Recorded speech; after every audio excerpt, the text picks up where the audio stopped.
¿Qué tal? Buenas tardes, Ayerin. Muchas gracias por la presentación y gracias a todos los que se conectaron eh, para esta sesión. Espero sea de su agrado. Vamos a hablar, como comenta Ayerin, ¿verdad? De cálculo, de aplicaciones de control de movimiento principalmente, y el día de hoy pues vamos a irnos con lo de precálculo, algo básico ya para la siguiente semana, pues tener ahora sí los conocimientos para ya hacer un cálculo completo. Pues si están de acuerdo, pues iniciamos. Y primeramente, pues me gustaría eh, presentarles la agenda que vamos a llevar el día de hoy. Vamos a hablar primeramente de conceptos básicos, ahora sí y van a ser básicos a tal grado de que ya los conocemos, algunos lo vimos en carrera, incluso antes de la carrera, pero pues vamos a hacer un resumen o más que nada un recordatorio, ¿verdad? Aquellos conceptos que muchas veces ya no usamos y pues en aplicaciones de control de movimiento sí va a ser requerido aplicarlos. Después de eso vamos a hablar un poco del reductor de velocidad, cuál es su función dentro de un sistema de control de movimiento y cómo trata ahora sí la masa, la inercia de nuestro sistema. Igual, un actor lineal de banda, algo que es muy común en control de movimiento es usar este tipo de actuadores. Vamos a ver también su función y de igual manera cómo es que eh, ahora sí que maneja la masa que está sobre él y cómo la transforma, ¿verdad? En inercia. Ok. Y también el actuador lineal de tornillo sin fin, también bastante común en aplicaciones de control de movimiento. Voy a usar estos dos tipos que son de los principales que usamos. Y por último, vamos a hacer un cálculo de un actuador lineal. Y hasta ahí, ¿verdad? Nada más del puro actuador. La siguiente semana vamos ahora sí a seleccionar lo que viene siendo el reductor, si es que es necesario, el servomotor, ya basándonos ahora sí los puntos importantes para la selección y cálculo del, del sistema. Perfecto, entonces pues nos vamos primeramente con los conceptos en control de movimiento. Si se fijan, pues vamos a partir desde lo más básico. Control de movimiento, nosotros regularmente lo usamos para controlar una variable que es la de posición, distancia, ¿verdad? En este caso, nosotros tenemos la carga, 5 milímetros, 5 metros, 5, ahora sí que las unidades que ustedes buscan, ¿verdad? Cuando se refiere a una aplicación lineal. Si se refiere a una aplicación rotativa, pues regularmente usamos quiero que dé 5 vueltas, quiero que se mueva 30 grados, quiero que se mueva un cuarto de vuelta, dependiendo de la aplicación también. Cuando son aplicaciones rotativas, usamos esos términos, ¿no? Que son grados, vueltas, revoluciones, pero para realizar un cálculo lo más conveniente es usar radian, ¿verdad? Entonces en sí, para nosotros controlar el movimiento van a ser principalmente estos dos, lo que viene siendo metro y radian. Igual, podemos usar cualquier unidad que ustedes requieran, ¿verdad? Eh, Usamos estas porque en el momento de las fórmulas son las que mejor se acomodan para que nos dé ahora sí que eliminación, ahorita lo vemos más adelante. Pero igual podemos manejar pulgadas, podemos manejar yardas, millas, lo que ustedes gusten. De ahí, una vez que tenemos distancias, si nosotros queremos mover de un punto a otro punto, no hay manera de hacerlo más que mover esa carga de ese punto al otro punto. Pero para moverlo, pues tenemos que tener cierta velocidad. Si no tenemos velocidad, no va a poder moverse ese objeto. La velocidad, que es, en términos generales, es el cambio de distancia entre el tiempo. ¿Sí? Si nosotros lo que queremos mover es este punto hacia este punto, nosotros tenemos primeramente que partir de velocidad cero a, a una velocidad constante que vendría siendo aquí. Luego una velocidad constante estar un rato y de nuevo llegar a velocidad cero. En ese trayecto, bueno, perdón, una vez que realizamos este perfil trapezoidal, lo que vamos a hacer es movernos de este punto a este punto, ¿sí? Pero como todo, tenemos que empezar a movernos, ¿sí? Esta gráfica es una gráfica de velocidad contra tiempo. Acá no viene qué es el eje X es tiempo y el eje Y es velocidad. Entonces nosotros para poder llegar a esa distancia tenemos que mover nuestro objeto, tenemos que tener alguna velocidad. ¿Sí? Las unidades regularmente usadas son metro por segundo, pero pues también podemos usar, ahora sí que pulgadas, yardas, milímetros, centímetros. Regularmente la unidad del tiempo va a ser segundos, esa sí es la más común, ¿verdad? Igual lo podemos también poner perdón, en minutos, horas, pero cuando es una aplicación rotativa, procuramos usar radian sobre segundo. Igual también puede ser grados por segundo, revoluciones por minuto. ¿Sí? Igual nosotros para llegar a una velocidad tenemos que tener una aceleración. ¿Qué es la aceleración? El cambio de velocidad sobre tiempo. Aquí hay un error en esa parte. En vez de distancia es tiempo. Perdón, en vez de distancia es velocidad. El cambio de velocidad sobre tiempo, es decir, si nosotros estamos en el reposo en velocidad cero, para nosotros llegar a una velocidad de 1.5 requerimos de acelerarlo primeramente, ¿verdad?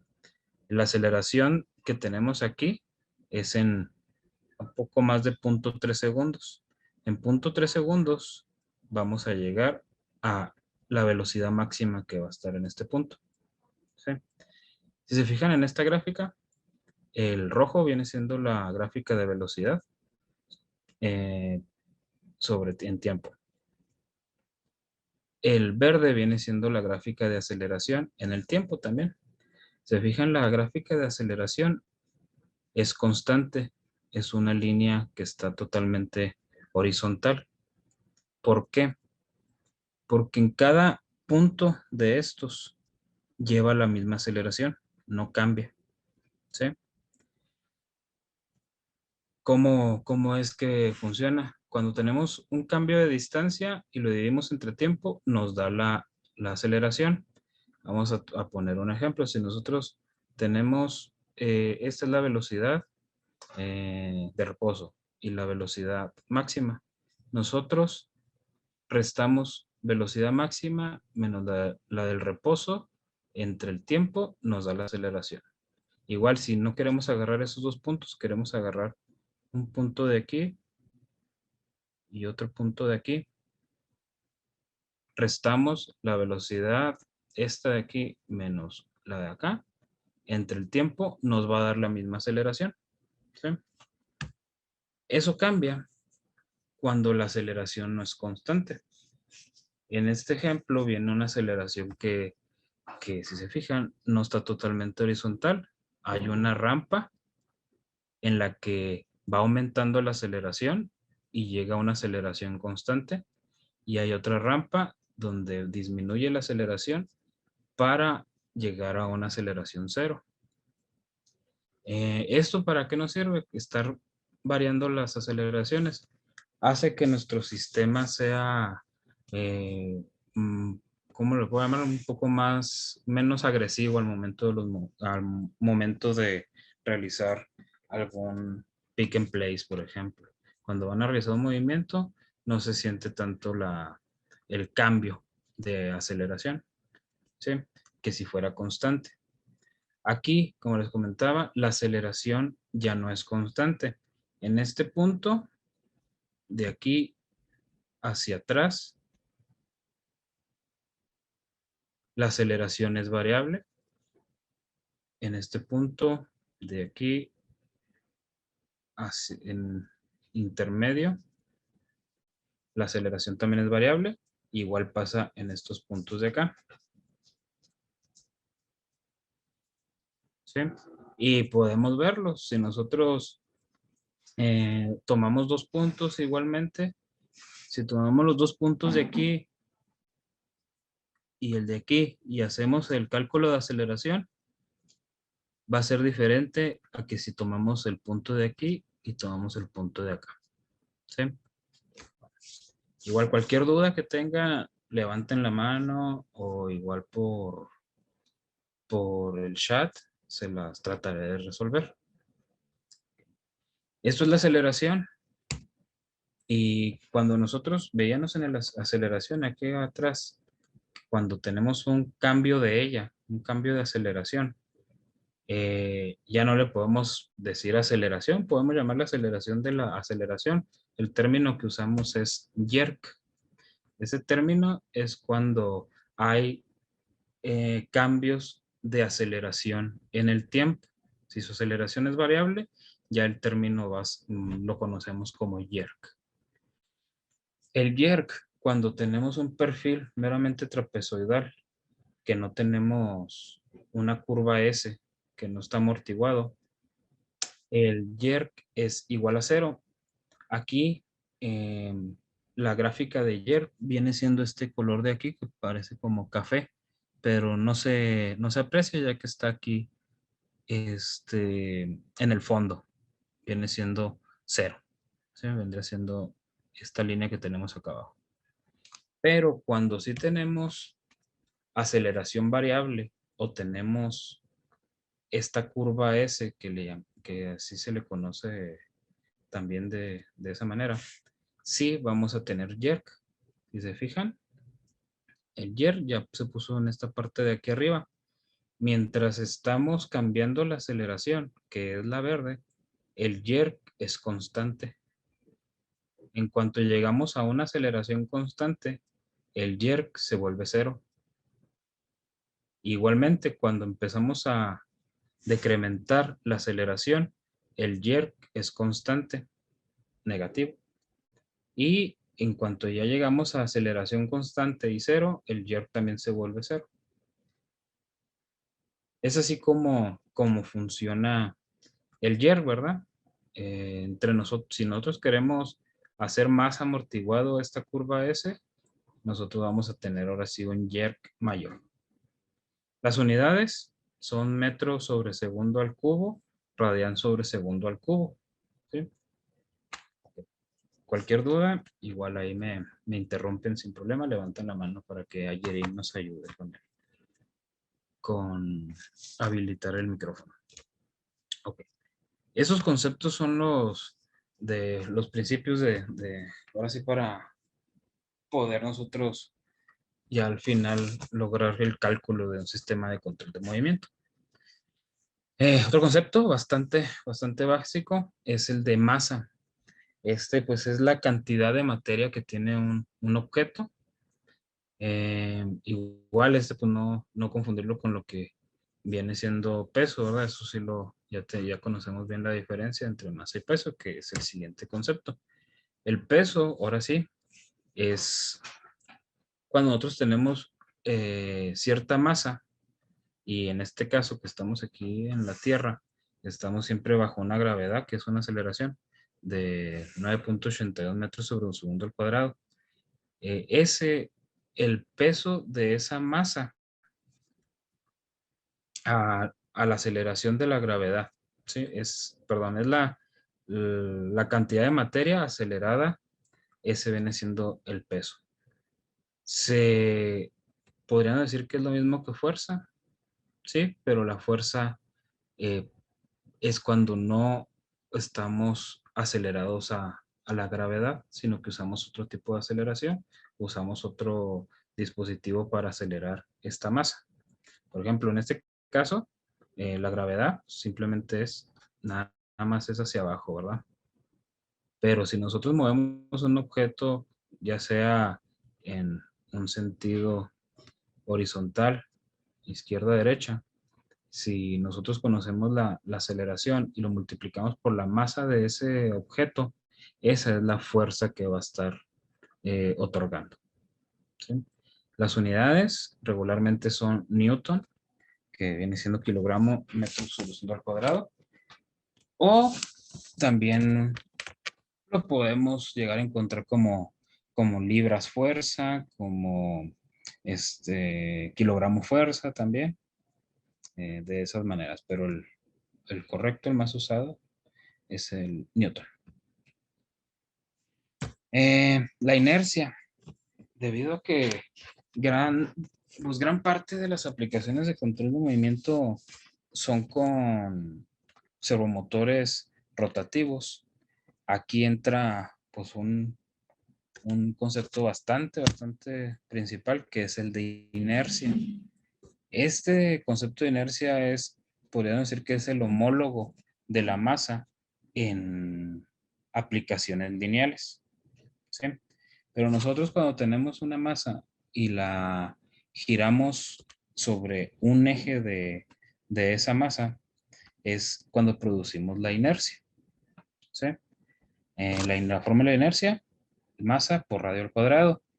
Esa es, podría decirlo, entre comillas, ¿verdad? Existen varias fórmulas dependiendo de la forma del objeto, pero podríamos ahora sí que conceptualmente referirnos a esta fórmula. Y, y las unidades que tenemos en inercia son kilogramo metro cuadrado. Es bastante usado, y pues ya en el sistema inglés podríamos también encontrarnos con libra pulgada cuadrada. Torque. Ese torque, pues muchas veces nosotros lo llegamos a ver en los servomotores del torque que tiene nuestro servomotor. Pero en sí, el torque es una fuerza aplicada a una distancia del eje de giro de nuestro objeto. Nuestro objeto vendría siendo esta tuerca. El eje de giro de la tuerca vendría siendo el centro, ¿sí? Si nosotros le damos una fuerza en ese sentido de 1 Newton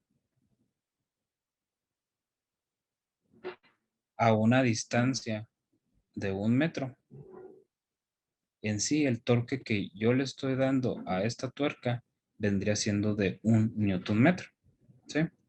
Esa aplicando la fórmula de fuerza por distancia.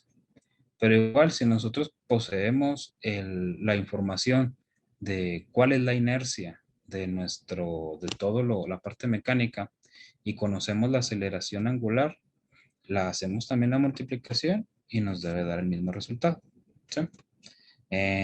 Las unidades que usamos en torque, Newton metro regularmente, pero también podemos encontrarnos que el sistema inglés, libra pulgada. Y igual, todos sus subs también, ¿verdad? Nos podemos encontrar en, en las unidades. Bueno, esta parte fueron a hacer lo mejor con conceptos básicos. Espero que sí haya quedado claro. Igual pueden em, enviar ahí, escribirlo en el chat o levantar la mano si alguno no les quedó totalmente claro, y nos devolvemos. En lo que respecta a los actuadores para realizar un cálculo, pues primeramente vamos a ver cómo los vamos a seleccionar. Los actuadores pues, tienen sus límites. Primeramente el de velocidad. Los actuadores no los podemos correr a una velocidad mayor a la que físicamente pueden tolerar. Igual, tienen cierto límite de fuerza.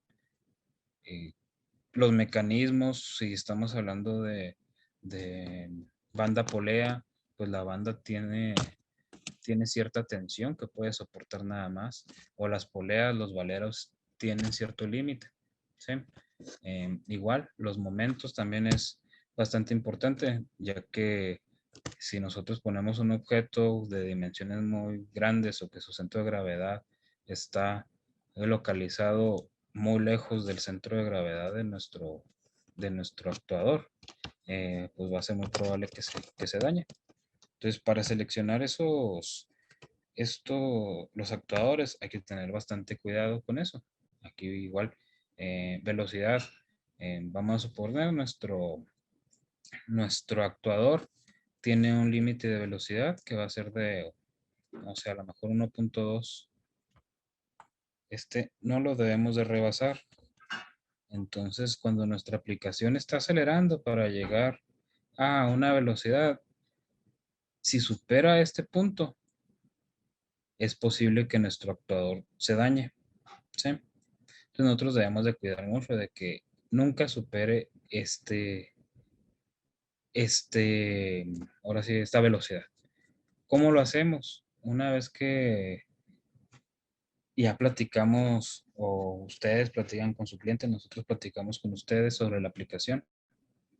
Lo que hacemos regularmente es preguntar, oye, en tu aplicación, ¿cómo va a ser el funcionamiento? ¿Cómo se va a mover la carga?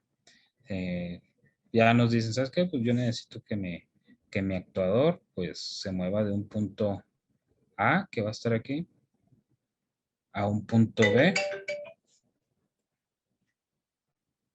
y la distancia son 100 milímetros, ¿sí? Y también nos dicen, requiero que el tiempo que recorra entre A y B sea de 1 segundo, ¿sí? Ya conociendo esa información, nosotros podemos hacer un perfil común de trapezoidal de 1/3. ¿Qué quiere decir? Pues trapezoidal, si se fijan, pues tiene la figura de un trapecio. Y de 1/3 quiere decir que 1/3 del tiempo lo voy a usar en acelerar, otro tercio del tiempo lo voy a usar en velocidad constante y por último lo que me queda lo uso en desacelerar, ¿sí? De esta manera pues cumplimos. Vamos a decir, en 1 segundo pues ya llego a los 100 centímetros, 100 milímetros por favor. Perdón. Pero hay algo que no cumplimos, ¿sabes qué? Está superando la velocidad máxima. ¿Ok? Entonces una forma de hacerlo es acelerar a lo mejor un poco en menos tiempo y quedarnos a una velocidad constante más tiempo, pero menor a lo que puede tolerar el actuador. Y por último es acelerar. Igual, y esto se revisa, ver si es posible que la aplicación funcione con este perfil de movimiento, ¿sí? Bueno, hay que jugar con esas partes y cuidar mucho lo de la velocidad, tanto en el actuador, ahorita hablando del actuador, pero igual nos pasa en el reductor y en el servomotor. Tenemos nuestros límites y no debemos superarlos. Otro que hay que tener cuidado es el de fuerza.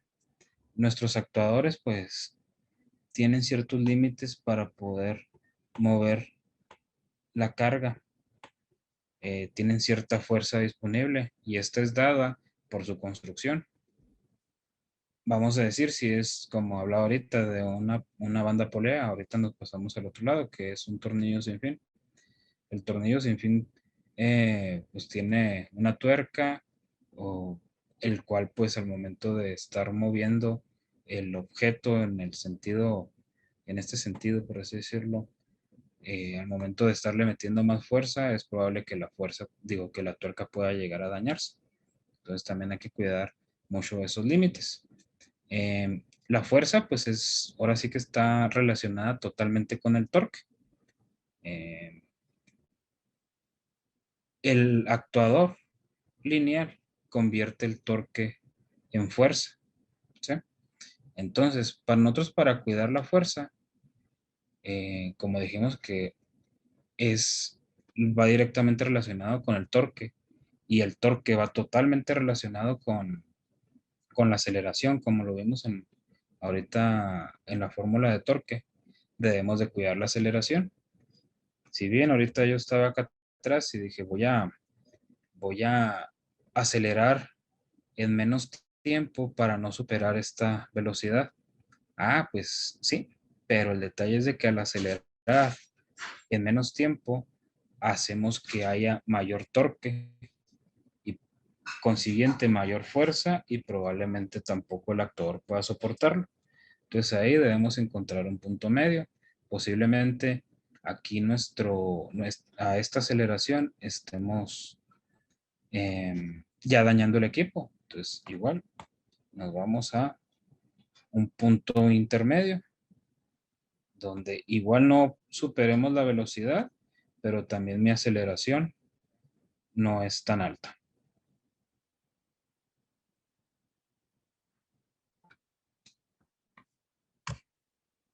De esa manera, pues ya cuidamos los dos. Velocidad, fuerza, ya estamos en eh, ahora sí en los límites permitidos por el actuador. Otro que hay que tomar en cuenta son los momentos. Si bien bueno, cuando nosotros tenemos un objeto que está sobre nuestro actuador, vamos a dibujarlo aquí. Ese objeto coincidentemente tiene las mismas dimensiones que el carrier de nuestro actuador. Y vamos a decir que es un cubo totalmente. Y es totalmente de acero. O sea, no es hueco, no está, no tiene no lo sé, a lo mejor no tiene un brazo que sale de este lado. Totalmente sólido, de acero. Es un cubo totalmente. El centro de gravedad de este cubo, cuando es totalmente sólido y es totalmente de acero, va a estar justamente en el centro del cubo, que va a ser a lo mejor un punto aquí en medio. Un poco arriba en el sentido Z, pero en el sentido y en el sentido X va a estar en cero. Cuando lo tenemos de esa manera, eh, el momento que tenemos, vamos a decirlo, en y el momento que tenemos en X es ahora sí que cero, ya que el centro de gravedad se encuentra en este punto. ¿Sí? Eso cuida bastante nuestro actuador, pero si nos encontramos con un objeto que tiene una saliente hacia este lado, nuestro centro de gravedad ya no va a ser este punto. Vamos a decir, el software que usan para diseño lo calculó que está más o menos por aquí. En, en X va a estar a lo mejor, no sé, 5 pulgadas. El hecho de que esté, vamos a decirlo, en este lado, a una distancia de 5 pulgadas, va a hacer que tengamos un momento. Vamos a tener una fuerza en este punto a una distancia de 5 pulgadas. Lo que va a hacer es que tengamos un momento en X, en este de aquí, que vendría siendo un torque. Y muchas veces el actuador no lo va a soportar. Aquí, ¿cómo es que hacemos para que nuestro actuador lo soporte? O una de dos, o ponemos un actuador más grande, ponemos guías externas para que soporten la carga, las guías externas y no el actuador. O tendremos que, eh, ahora sí que fabricar una, lo que va aquí arriba, la carga, que es acomodarla de forma diferente, ¿verdad? Eh, ya depende del diseño, pero son ahora sí que para seleccionar el actuador, puntos que tomar en cuenta, ¿verdad? Eh, en lo que respecta al actuador banda, ya teniendo en cuenta estos tres puntos que vimos anteriormente, eh, lo vamos a usar tanto para cualquier actuador de banda o de tornillos, en fin, pero ya en particular para cada uno de ellos, son diferentes los puntos que hay que tener en cuenta. En el actuador banda, primeramente vamos a conocer sus partes principales. Tenemos aquí nuestra polea motriz. Nuestra polea motriz es donde nosotros vamos a colocar nuestro servomotor y el reductor. Va a estar de este lado. Tenemos nuestro carrier, que vendría siendo donde vamos a poner nuestra carga. Aquí es donde ponemos nuestra carga. Y tenemos nuestra polea conducida. Aquí no hay ningún servomotor, no hay ningún reductor, simplemente es un valero, el cual para reducir la fricción que pueda haber. Y por último tenemos la banda, que está alrededor de las poleas. Y cuando movemos nosotros nuestra polea en un sentido, esta también se mueve en el mismo sentido. En la polea hay una parte principal, o más bien un dato importante de una polea, que es el diámetro primitivo. Ese diámetro primitivo nos da la distancia lineal que va a recorrer nuestra carga con una revolución de nuestra polea. Es así cuando nosotros le ponemos aquí nuestro servomotor y le damos una revolución, la carga que está aquí se va a mover cierta distancia. Y pues si bien recuerdan, lo único que tenemos que hacer es multiplicar el diámetro primitivo por pi y nos va a dar la distancia lineal. ¿Sí? Bueno, aquí se ejemplifica. Nosotros tenemos un diámetro de la polea de 1.27 pulgadas.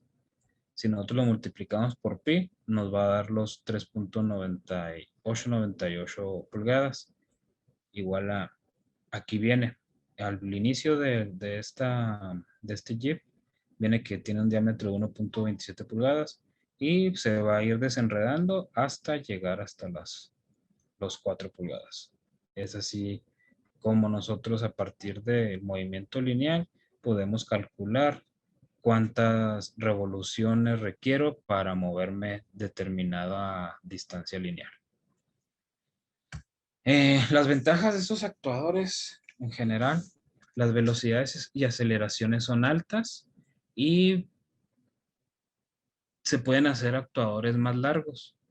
La desventaja es que las fuerzas son bajas a medianas. Esto comparado con los actuadores de tornillos sin fin, que ahorita los vemos, y esos tienen otras ventajas y desventajas. Lo que respecta al actuador de tornillo, sus partes principales, tenemos que el tornillo y la tuerca. La tuerca va fija con el carrier.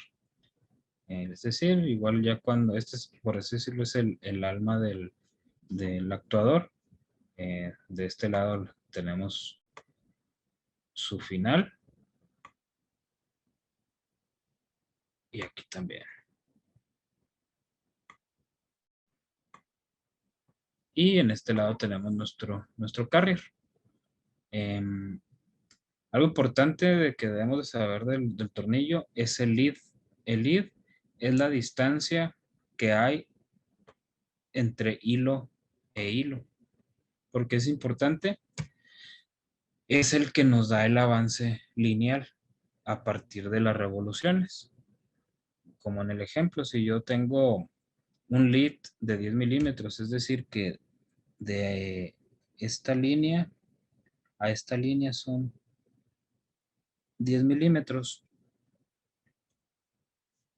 Cuando yo le dé una revolución al tornillo sin fin, mi carrier se va a mover linealmente 10 milímetros.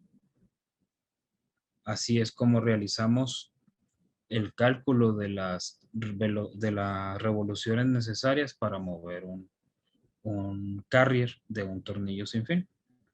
En el caso de que le demos 100 revoluciones, pues sabemos de que se va a mover 1000 milímetros. ¿Sí? En lo que respecta al tornillo sin fin, también tiene una función bastante importante, que es disminuir la inercia del sistema. Como trata la inercia el tornillo, el tornillo sin fin es diferente a como la trata un actuador de banda polea. ¿Sí? El, el de un tornillo sin fin, nosotros lo que hacemos es multiplicar la masa por el paso al cuadrado.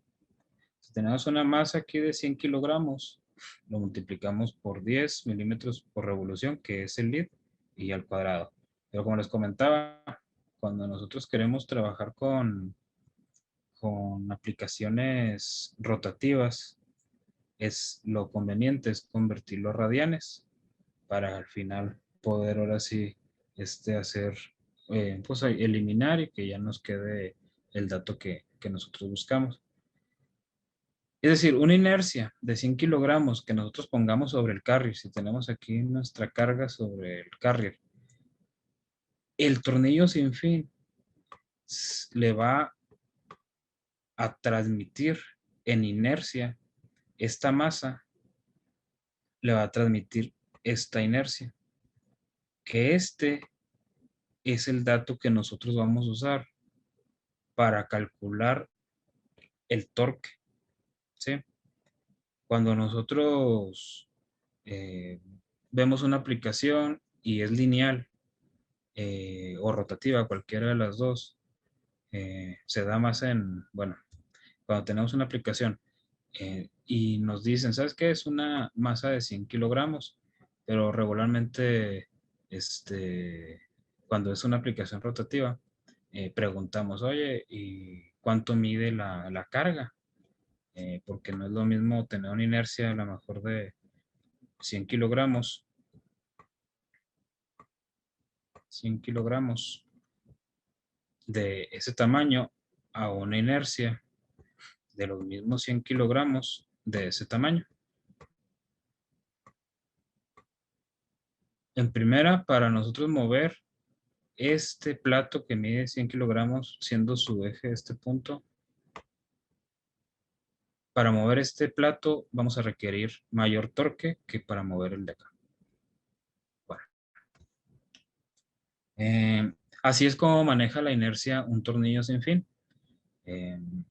Multiplicamos la masa por el lead, pero siempre hay que usar las unidades de radianes. Las ventajas del actuador tornillo sin fin es que tiene mayor fuerza y desventajas lento y no tan largos. Igual, son bastante lentos entre el lead sea más pequeño. Si tenemos un lead de 25 milímetros por revolución, con una revolución avanzamos 25 milímetros. Pero si el lead es de 1 milímetro, con una revolución avanzamos 1 milímetro. Esa es una desventaja. Entonces, podrían decir, ¿por qué no usar siempre eh, tornillos sin fin de 25 milímetros o de 50? Porque al igual que nos ayuda en velocidad, nos perjudica en fuerza. Si el lead es más pequeño, con menos torque vamos a tener mayor fuerza. ¿Sí? Un lead de 1 milímetro y un lead de 10 milímetros. Si a ambos le ponemos un newton metro, el de un milímetro de lead va a dar mayor fuerza. No tan largos, debido a que pues, los tornillos se sujetan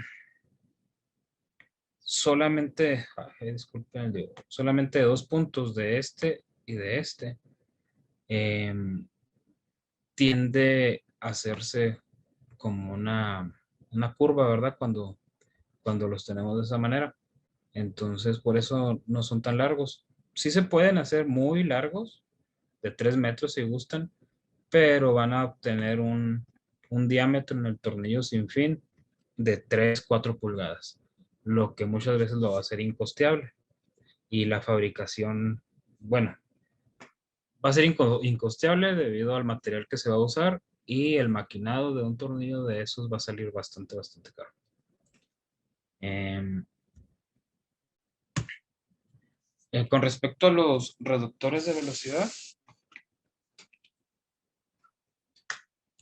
vamos a, vamos a decir que también para realizar los cálculos debemos de tener en cuenta ciertos límites que tiene, como es la velocidad angular.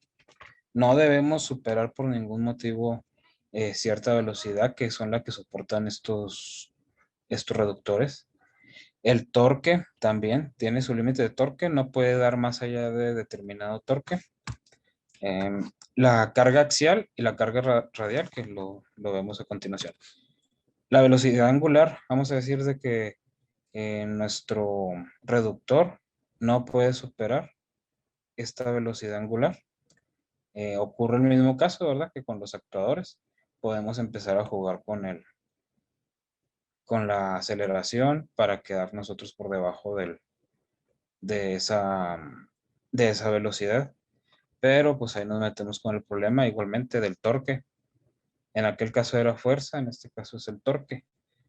Si nosotros le aceleramos en muy poco tiempo, esto de aquí va a producir un torque mayor, un torque elevado, ¿sí? Entonces ahí es donde debemos de mediar. Muchas veces si la aplicación, pues a lo mejor dicen, es mm, igual como el ejemplo que tenemos ahorita, bueno, aquí es de un segundo, eh, podemos llegar a casos donde tengamos que tener un perfil casi cuadrado, donde la aceleración sea instantánea, o puede darse el caso inverso total, de que tengamos un perfil que sea triangular. Igual me gustaría explicar esos tipos de perfiles. Eh, de este lado izquierdo. Si nosotros tenemos un perfil casi cuadrado, que es decir, que la aceleración sea instantánea en muy poco tiempo, lo que vamos a lograr es que el torque sea muy alto y la velocidad sea muy baja. ¿Sí? Si nos vamos con un perfil donde sea de esta manera, triangular, nos encontramos con que tenemos un torque bajo y la velocidad alta. Por eso, pues es una de las causas, ¿verdad? De que usemos mucho el perfil trapezoidal, porque ahora sí que es una mediación, ¿verdad? Entre ambos. Ok. Otros límites, la carga axial, carga radial. Una vez que ponemos nuestro servomotor acá en la parte de atrás, eh, después en esta parte es donde nosotros ponemos la carga. Aquí es donde nosotros vamos a poner la carga.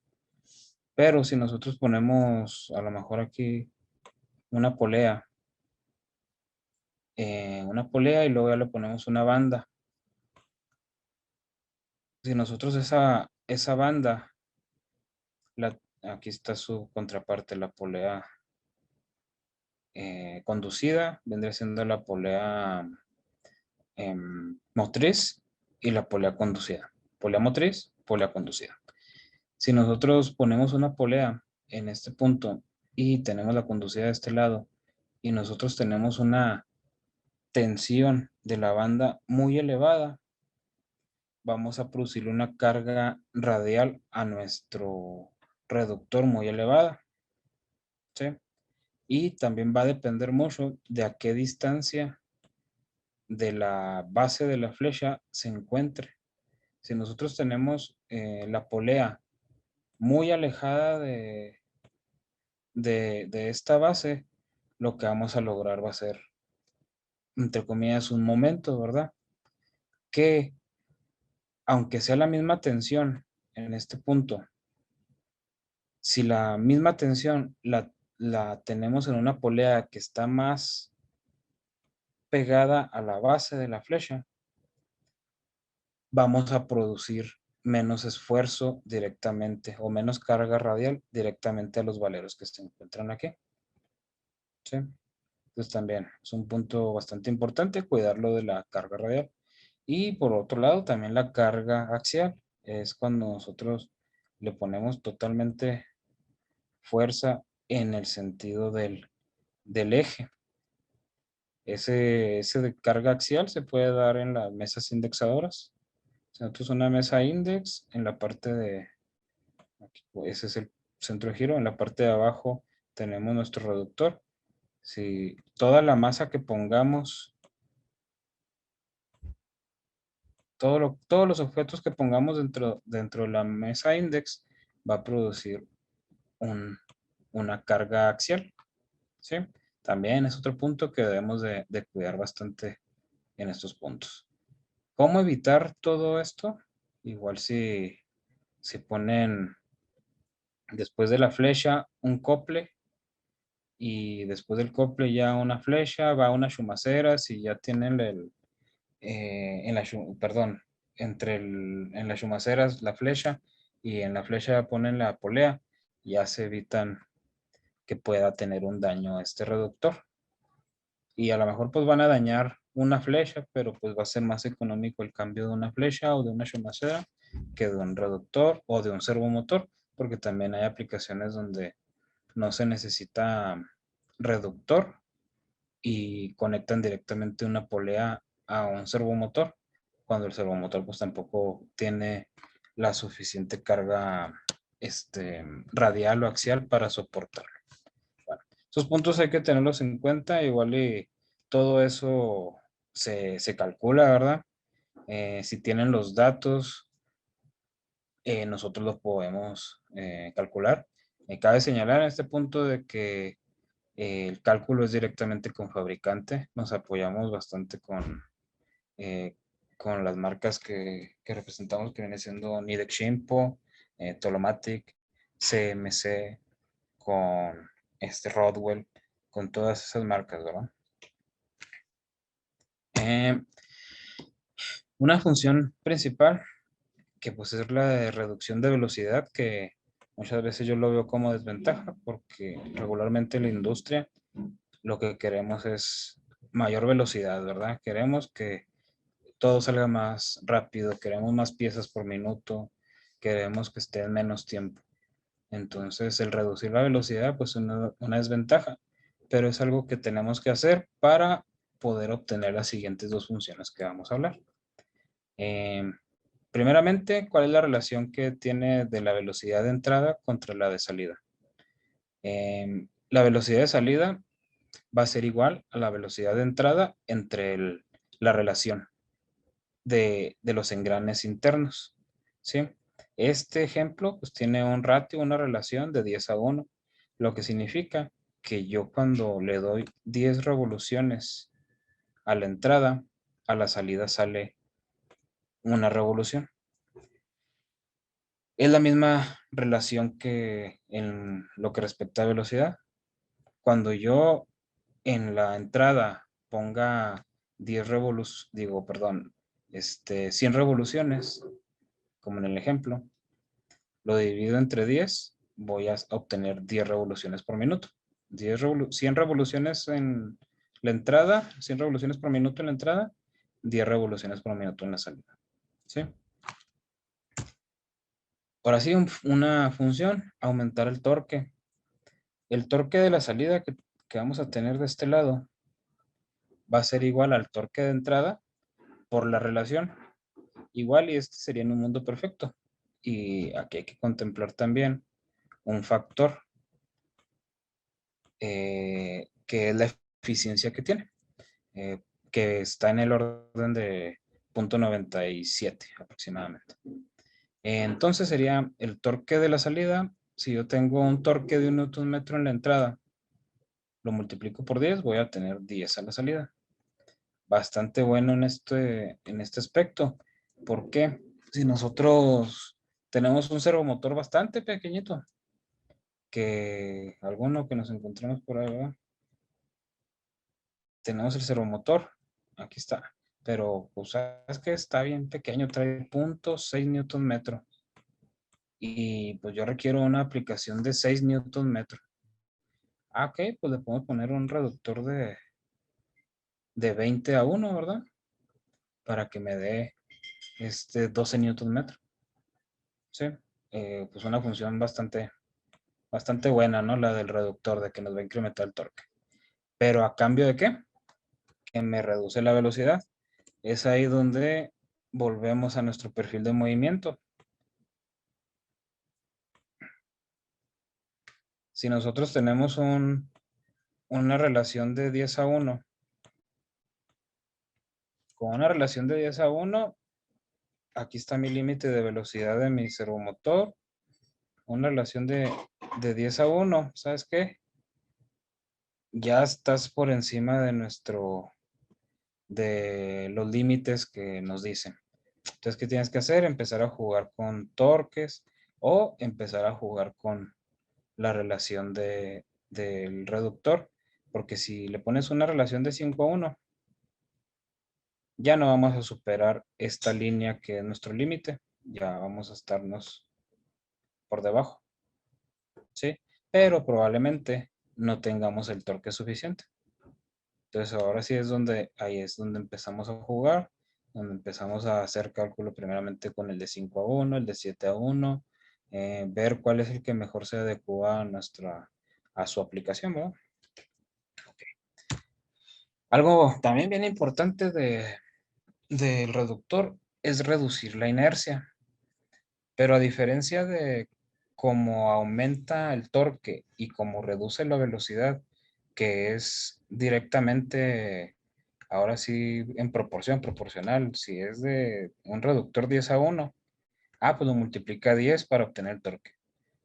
O lo divide entre 10 o lo divide por 10 para obtener la velocidad. Cuando hablamos de inercia, no, la inercia va a ser la inercia de la entrada, que en este caso es la que nos interesa. La inercia de la entrada, la que está aquí en el servomotor. Voy a dibujar otra vez un servomotor y un reductor. Entonces, la inercia que me interesa a mí es la que le hago ver a nuestro servomotor, la que está en este punto, ¿sí? Entonces, ¿cómo la calculamos? Con la inercia de la salida. La inercia de la salida viene siendo todo nuestro objeto que está en la flecha de nuestro reductor, ¿sí? Y lo dividimos entre la relación, pero al cuadrado. Entonces, si nosotros en la salida tenemos 100 kilogramos metro cuadrado, lo vamos a dividir entre 100. Vamos a hacerle pensar al servomotor que es de 1 kilogramo metro cuadrado, ¿sí? ¿Y por qué tan importante el reducir la inercia? Porque ya vimos, ¿verdad? La inercia, dependiendo de la inercia, va a ser el nivel de torque que necesitemos. Y eso en cuestiones para mover nuestra carga, para moverlo, para girarla, pero en cuestiones para controlarlo, también, si nosotros tenemos menor inercia, va a ser más sencillo de controlarlo.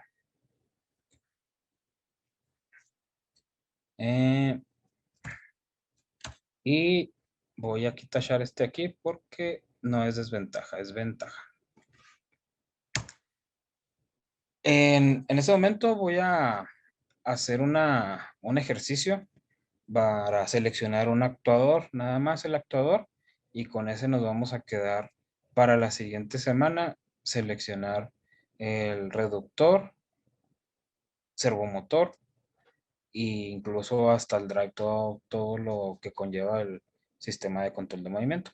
Entonces voy a dejar de compartir pantalla un momento, no se vayan en lo que voy al otro lado.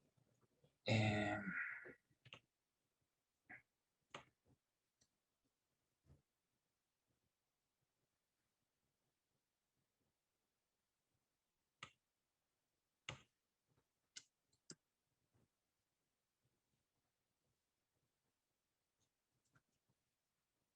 Igual les platico. La aplicación, pues vamos a ver, es mover una masa de 10 kilogramos linealmente, 30 centímetros en 6 segundos. Regresa en los mismos 6 segundos, espera uno e inicia ciclo nuevo. Las dimensiones de la carga son de 10 centímetros por 10 centímetros por 10 centímetros. Y el centro de gravedad en centro de pieza. Igual y pues bastante conveniente, pero igual ya para cuando estemos ahorita en el sizing para seleccionar el actuador, eh, vemos qué puede pasar, ¿verdad?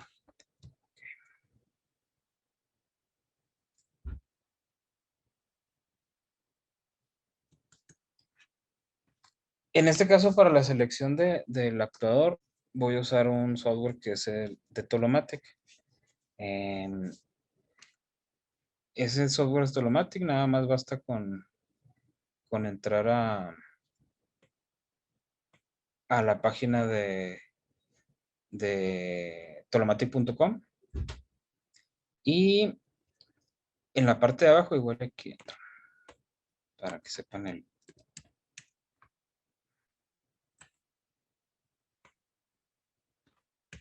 tolomatic.com. En esta parte entran a Actuator Sizing y yo ya estoy registrado. A ver si me pide de nuevo loguearme. No. Cuando no están logueados, pues nada más le va a pedir que ponga sus credenciales. Eh, no, ahora sí que solamente es requerido registrarse para poder entrar aquí. Entonces lo que vamos a hacer primero, eh, vamos a nombrar nuestro proyecto, ¿verdad? Y le pueden dar una descripción. Lo siguiente que me pide es de que si va a ser las unidades en métrico o inglés. Igual lo podemos dejar en inglés, no hay ningún problema. Y aquí en la, la carrera de nuestro actuador, vamos a decir que sea decía que era se va a mover linealmente 30 centímetros en 6 segundos. ¿Ok? Entonces vamos a cambiarlo, ¿verdad? Porque no hay ningún problema. Y le damos, listo. Dice que es de 30 centímetros, entonces lo podemos dejar en 300, pero va a quedar bastante cerrado. Entonces lo podemos igual dejar en 350 milímetros. Aquí nos pide de que si vamos a usar un motor de Tolomatic o de otra marca. Si le pongo de otra marca, es de que vamos a usar uno de Allen Bradley, por ejemplo, que vamos a usar un reductor de Shimp. Nos dije del tipo de actuador, en este caso voy a usar uno que no tiene vástago. Y si quiero utilizar un carrier auxiliar, le voy a poner que por el momento no, ¿verdad? Ya debido a que la carga no es tan alta. El carrier auxiliar nos ayuda ahorita,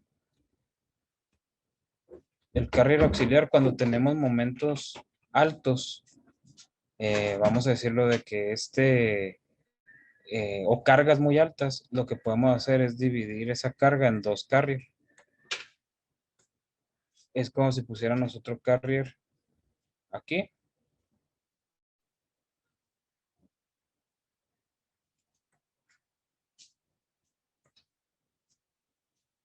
Como si pusiéramos otro carrier ahí y nuestra carga ya se puede dividir entre los dos carriers. ¿Sí? Vuelvo a mi aplicación. Por el momento no. ¿Por qué? Porque creo que la carga que está soportando no es tan alta. Después de ahí ya depende mucho de su máquina, cómo vaya a ser, si requieren que esté en línea el actuador, que sea en paralelo o que nos presente los dos resultados. Le ponemos que nos presente los dos resultados. Ya nos dice de qué manera va a ser cómo va a estar posicionado, cómo, en qué sentido. No, el carrier hacia arriba. ¿Por qué es importante? Por ejemplo, una diferencia entre que esté hacia arriba o hacia un lado. los momentos van a ser distintos. Ese sí depende de en qué sentido esté. ¿Sí? Y por último, si tiene algo especial, no sé, a lo mejor de frío extremo, etcétera, ¿verdad? Pero bueno, ya con eso podemos avanzar a lo importante para el cálculo.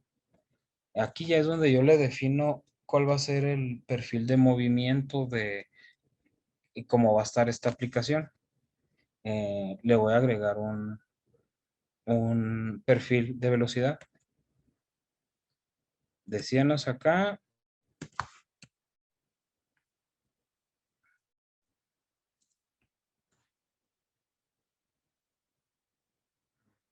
¿sí? Que mover una masa de 10 kilogramos, 30 centímetros en 6 segundos. Entonces le ponemos que son 30 centímetros o 300 milímetros en 6 segundos. Y le doy agregar. Ya tenemos nuestro primer perfil. Si se fijan, por default usa el de un tercio. Un tercio del tiempo para acelerar, un tercio del tiempo para velocidad constante y el otro tercio para desacelerar. Pero y ahí es donde ya entramos a donde, oye, pues a lo mejor va a ser requerido de que la velocidad sea menor. ¿Dónde lo podemos hacer? Lo editamos y aquí donde dice le podemos poner que sea triangular. Si el problema es torque y fuerza, lo hacemos triangular. Si se fijan, la velocidad fue mayor, llegó hasta los casi 105 milímetros por segundo. Si lo vuelvo a cambiar y le digo que va a ser trapezoidal, si se fijan, ya no superó los 80. Pero si aún queremos irnos al otro extremo, le decimos que va a ser constante, que un segundo lo va a usar para acelerar y otro para desacelerar. Y queda de esa manera. Si se fijan, hasta 60 milímetros por segundo. Bastante conveniente, ¿verdad? Igual lo podemos dejar de esa manera y vamos con el siguiente. Nos dice también que regresa en los mismos 6 segundos. Ok. Le agregamos un nuevo perfil y que sean los 300 milímetros, 6 segundos.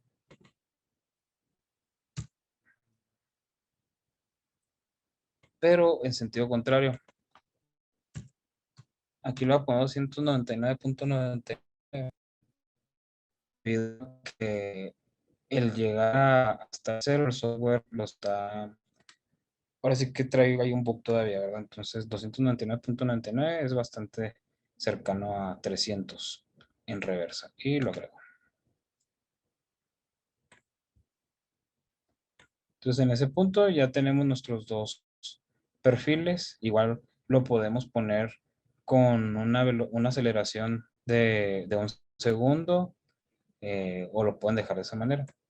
También nos dice que espera un segundo, inicia ciclo de nuevo. ¿Por qué es importante ponerle lo de ese segundo? Le voy a decir un nuevo add duel, que es una espera. En ciertas aplicaciones, esta espera resulta bastante importante, que si es 1 a que sea 5, puede ser la diferencia entre un actuador más económico o más caro. ¿Por qué?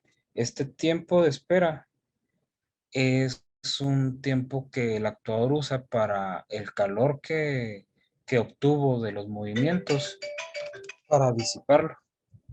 ¿Sí? Cuando es un segundo, a lo mejor no le da suficiente tiempo para disipar esa temperatura, ese calor. Cuando son 5 segundos, sí le da tiempo. ¿Sí? Es bastante importante si su aplicación es a lo mejor muy demandante en cuestiones de velocidad, en cuestiones de torque, pero lo hace una vez cada minuto. Probablemente un actuador pequeño que que haga ese movimiento muy, muy veloz y con mucha fuerza, que lo haga, lo hace y va a descansar 55 segundos, a lo mejor con un actuador más pequeño se podría, que si solo le indicamos la velocidad tan alta y el torque tan alto y olvidamos decirle que va a descansar los 55, nos va a dar un actuador muy grande, ¿verdad? Después vamos a tener que indicarle cuál es la carga que vamos a estar moviendo. Vimos que era 10 kilogramos. Me pregunta que si lo va a cargar totalmente el actuador. ¿A qué se refiere que si lo va a cargar el actuador?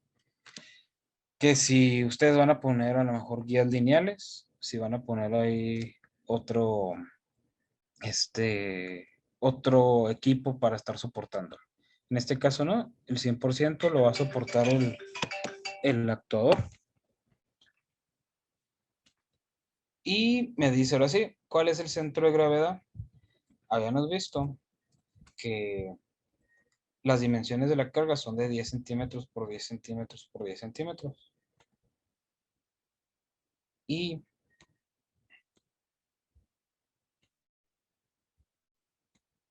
lo dibujo rápido.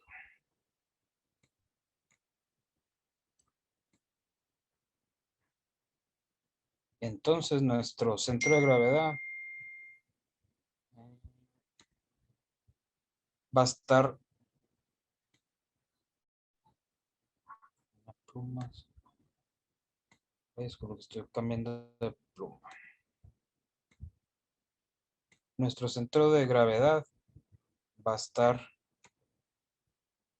aquí en el centro y nos metemos 5 hacia allá y 5 hacia arriba. ¿Sí? Ahí va a estar el centro de gravedad. ¿Cómo se lo hacemos saber al software?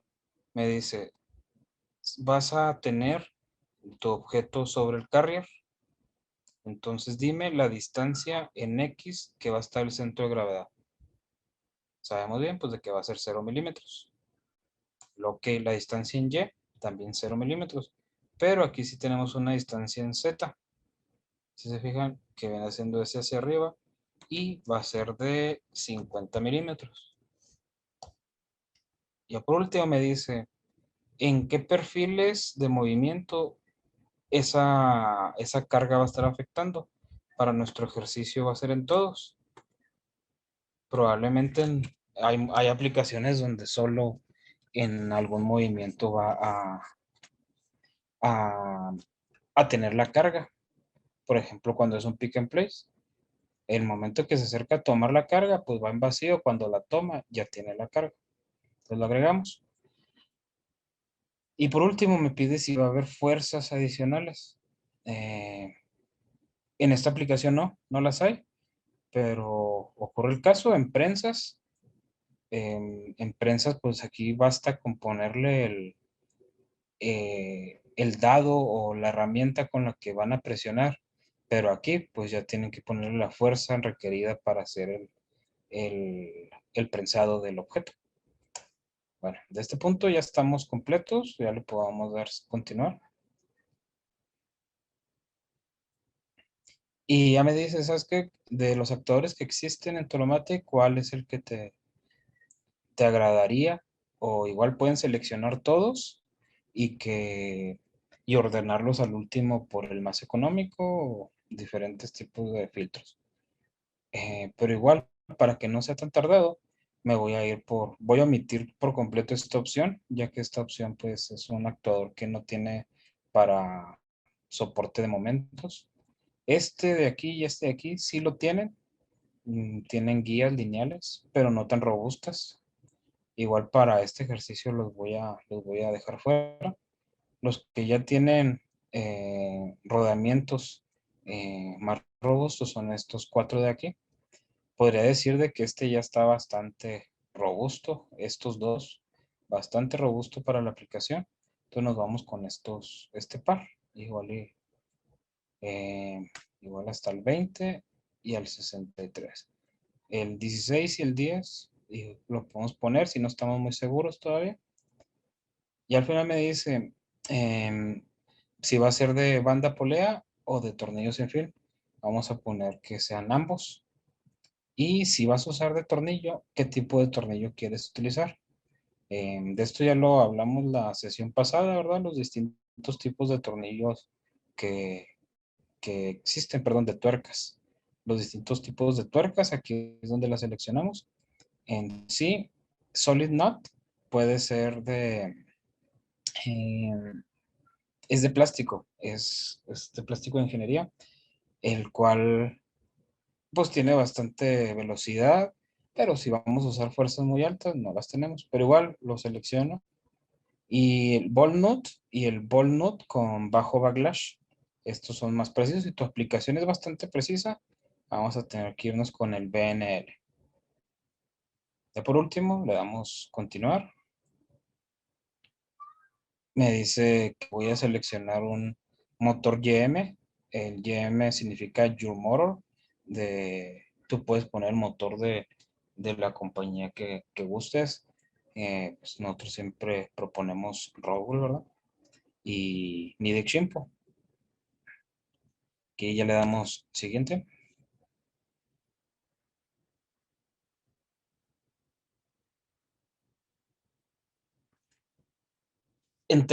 Ahorita en el paso anterior donde seleccionamos los actuadores y donde seleccionamos tipos de tuercas, entre más casillas le pongamos la palomita, va a ser más tardado el tiempo de respuesta del servidor de Telomatic.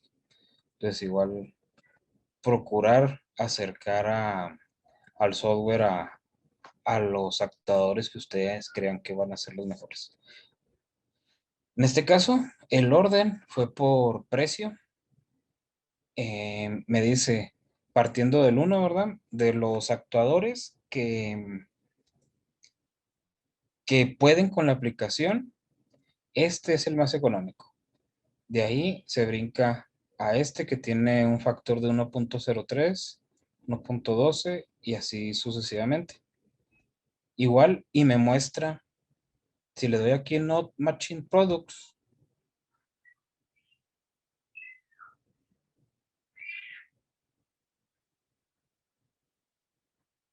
en este caso no, de todos los que seleccionó, de los que seleccioné con las palomitas, al parecer todos pueden. En ocasiones nos dice, ¿sabes qué? Hay actuadores que no pueden y te da las razones, los seleccionamos y te dicen por qué falló, ¿sí? Ok, en este caso, una vez que ya, una vez que ya seleccionamos un actuador, podemos revisar cómo es su comportamiento en la parte de abajo. Primeramente, moment en low. En Z, pues van a andar en 22, pero nuestro actuador soporta hasta 591. Perdón, esto es carga. Nuestro actuador puede soportar hasta 591 kilos y anda en 22. Y se fijaron los momentos, andan por los suelos o muy cercano a cero, debido a que el centro de gravedad estaba en el centro. Entonces, aquí no hay por qué preocuparnos. Ahora, nos dice las especificaciones de nuestro motor. Nos dice, ¿sabes qué? Necesitas conseguirte un motor que tenga velocidad pico de 354, la RMS 238 y que tenga la inercia, eh, no que tenga ese valor, sino más bien nos dice cuál es la inercia reflejada. Entonces ya nosotros sabremos qué servomotor usar que tenga esa inercia o mayor, dependiendo. El torque pico, el torque RMS, si tiene un radio de reducción y un aproximado que sería un EMA 23. Ok. Aquí ya son directamente sobre nuestro actuador. Ok. Voy a seleccionar primero. Em, en esta gráfica, lo que nos dice es su límite que tiene el actuador. Em, Ahorita no lo está poniendo, ahorita lo actualizo para ver si lo agrega. Pero acá abajo podemos revisarlo. La aplicación, la máxima fuerza de la aplicación va a ser de 6 newtons. Y luego los RMS, la fuerza RMS 5.6. Y el que nos interesa, acá las velocidades. Eh, le doy. Voy a cerrarlo porque se está poniendo datos erróneos. Posiblemente porque está en métrico.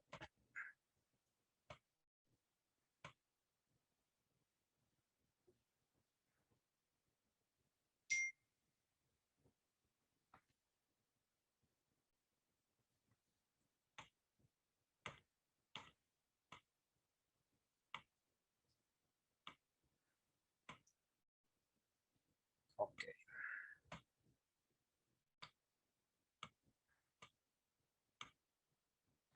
Va relacionado con usar el Solid Node. Bueno, ahora sí. En Screwbell Critical Speed, aquí ya podemos ver dónde va a estar trabajando nuestro actuador. Muy por debajo del máximo de nuestro actuador. Entonces, sí lo podemos trabajar.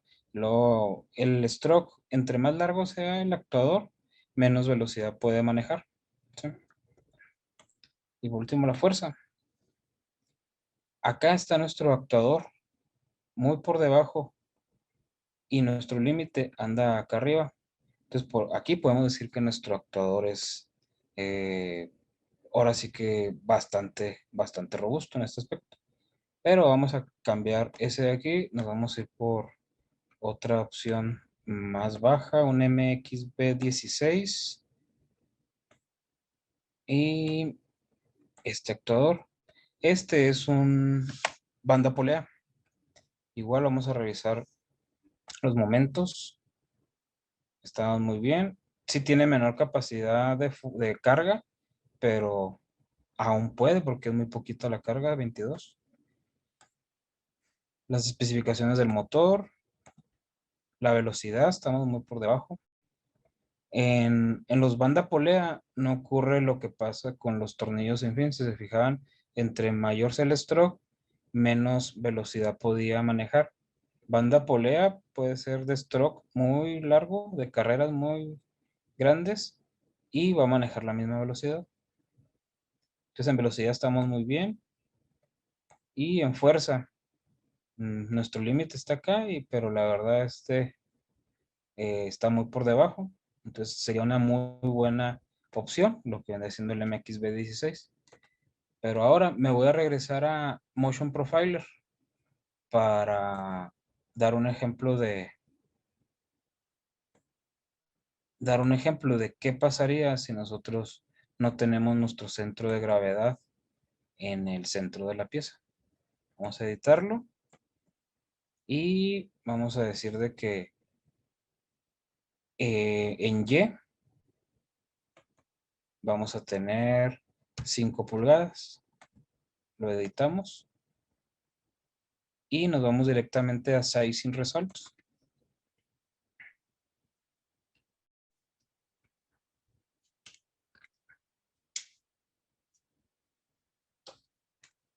Voy a poner el mismo MXB16, que fue el último que vimos. Si se fijan, el MXB16 ya no es opción. Ya lo vamos a encontrar de este lado.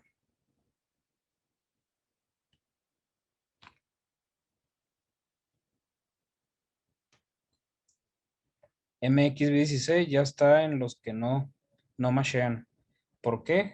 Vamos a seleccionarlo y le damos ¿por qué falló? Me dice momento pase de Struckland. ¿Cuál fue el motivo por fallar? Aquí dice load factor. Falló la combinación entre carga y momento. 3 mayor que 1. Ok, entonces ya vemos por qué falló. Ya nos vamos para acá. Vamos a ver el MXB próximo, el más próximo, el 25.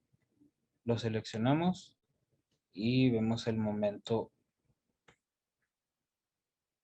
Si se fijan el momento en X 110. igual y para una aplicación muy robusta, a lo mejor no sería opción porque está muy próximo a los 126 que tolera el actuador.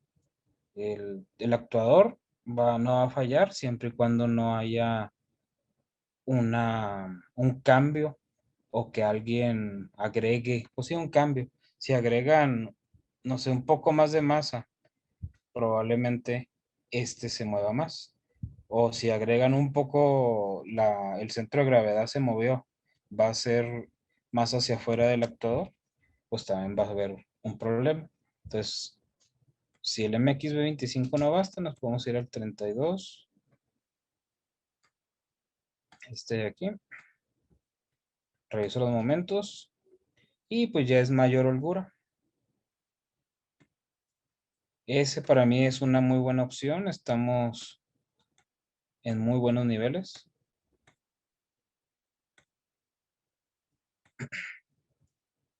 ¿Sí?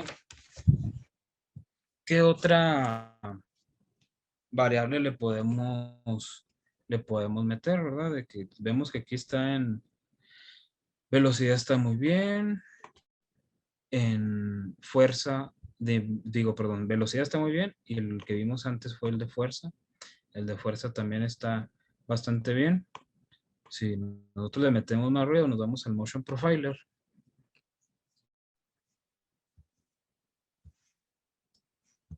y vamos a editar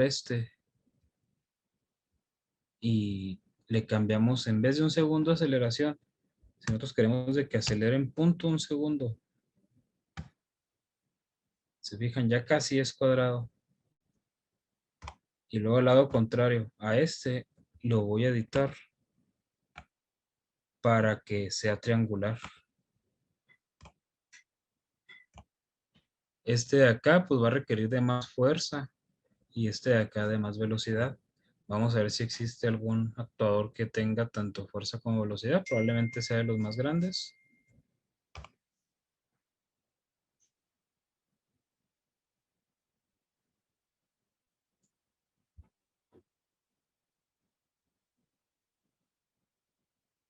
Ya que tengo los resultados.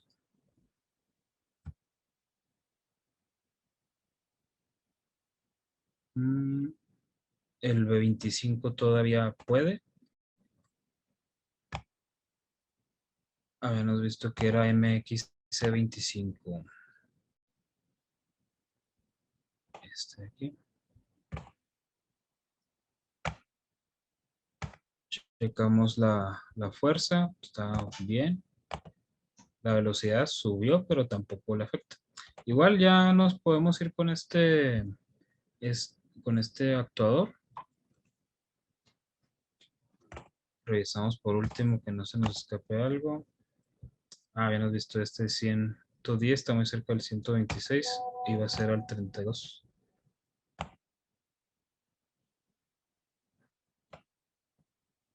MX E32. El 25 lo elimino. Usamos uno de Ball Note. Aquí lo interesante también es que pueden ustedes ver todas las opciones en tuercas que hay. Muy bien. Bien. Bien. Y todo bien. El BN08, ¿qué significa el BN08? Que son 8 hilos por pulgada. ¿Sí? Si pongo un BNM10, es que el AM es de métrico, dice que va a ser 10 milímetros entre hilo e hilo. SN01, un hilo por pulgada. Entonces, por cada revolución va a dar una pulgada. ¿Sí? Ya con esa combinación le doy lo siguiente. Y ahora sí me pide qué servomotor vamos a usar. Tenemos gran variedad de servomotores. Nosotros pues usamos Allen Bradley. Le damos siguiente. Y lo interesante de Tolomatic es que vienen también de todas las familias de servomotores, vienen la mayoría de los actuales. Ahorita uno de los actuales vendría siendo el VPL. Y una vez que nosotros ya sepamos qué servomotor es el indicado para nuestro actuador, ya lo podemos seleccionar también aquí. Le decimos que va a ser uno de tamaño 75.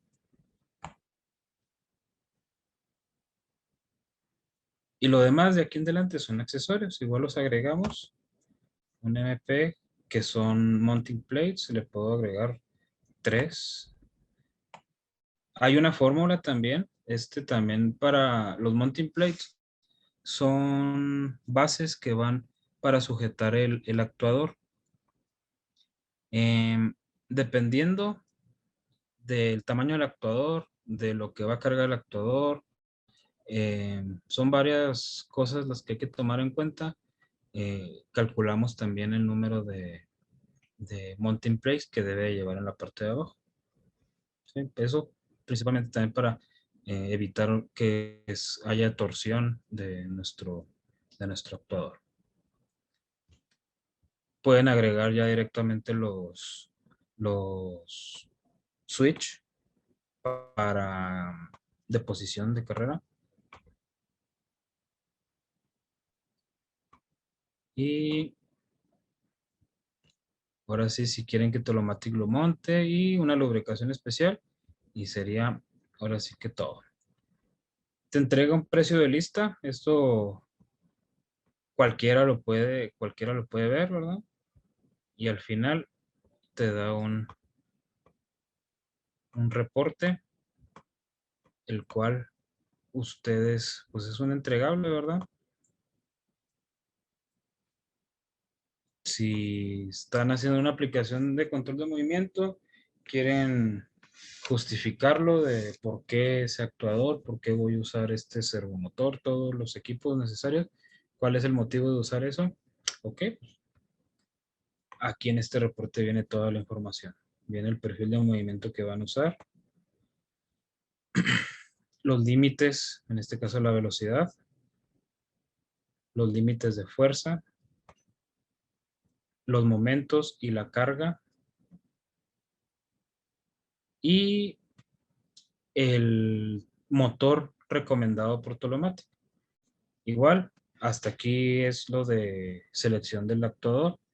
Eh, en los cálculos que hace Nidec Shimpo para la selección del reductor y servomotor, toma en cuenta de nuevo todos estos datos y ahora sí para seleccionar nada más el reductor y el servomotor. Ya que tenemos toda esa parte, nos devolvemos para acá, lo pueden enviar por correo. Cuando lo envían por correo,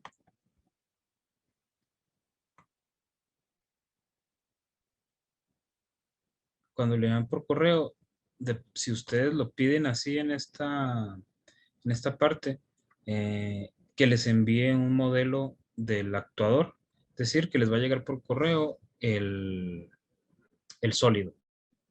En este caso yo lo tengo configurado como sólido, pero ustedes pueden, si quieren, perdón, como step. Pero si ustedes quieren, pueden bajarlo en algo más específico, como que sea para SolidWorks o para cualquiera de diseño mecánico. En este caso, por el momento está eso nada más. Bueno, voy a volver acá a la presentación. Creo que cumplimos con el cometido, ¿verdad? Ahorita ya seleccionamos el actuador. Ahorita pues me gustaría ver o escucharlos si tienen alguna duda, si algo más que les podamos ayudar, si no ya para terminar la sesión. Y la siguiente semana ya ahora sí enfocarnos más a lo que viene siendo la selección del reductor y el servomotor. Y también haremos unos ejercicios sin usar el software, ¿verdad? Sí, para calcular el torque requerido para una aplicación. calcular la inercia también, podemos hacer unos ejercicios. Y por último, seleccionar el reductor y el servomotor para una aplicación. ¿Alguna duda que tengan? No, solamente darles las gracias a todos los asistentes y que tengan buena tarde.